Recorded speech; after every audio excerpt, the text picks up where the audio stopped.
টায়ারের অ্যালাইনমেন্ট সবসময় service centre থেকে করা উচিত নাকি বাইরে থেকেও করানো যেতে পারে, ওয়ারেন্টি ভয়েড হতে পারে কিনা সেটা নিয়ে অনেকেরই অনেক কনফিউশন আছে। হঠাৎ করে আমার সামনের টায়ারে একটু ক্র্যাক এসেছিল, ক্র্যাকটাকে আমি দেখানোর জন্য সিএটের শোরুমে গেছিলাম।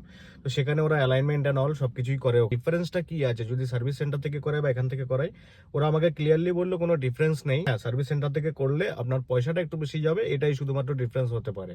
তো যাই হোক, আমি নিজে করিয়েছি, সেক্ষেত্রে আমার অ্যালাইনমেন্টের বিল এসছে টোটাল জিএসটি নিয়ে 1240 টাকা।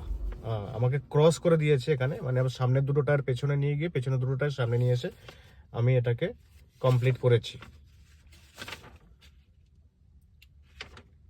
দেখুন অ্যালাইনমেন্টের কমপ্লিট বিল ওরা আমাকে দিয়েছে, যেটার মধ্যে ক্লিয়ারলি লেখা আছে আমার টায়ারটা আগে প্লেসটা কোথায় ছিল, এখন পরে কোথায় আছে, কোথায় প্লেস হয়েছে।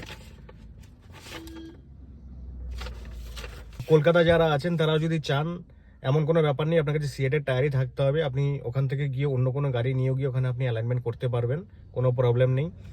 ভালো কাজ করে, আধা ঘন্টার মধ্যে ওরা কাজ কমপ্লিট করে দিয়েছে। প্রপার ওদের ইনস্ট্রুমেন্ট আছে, মেশিন আছে, প্রপার জাজমেন্ট করে তারপর ওরা অ্যালাইনমেন্টটা করেছে।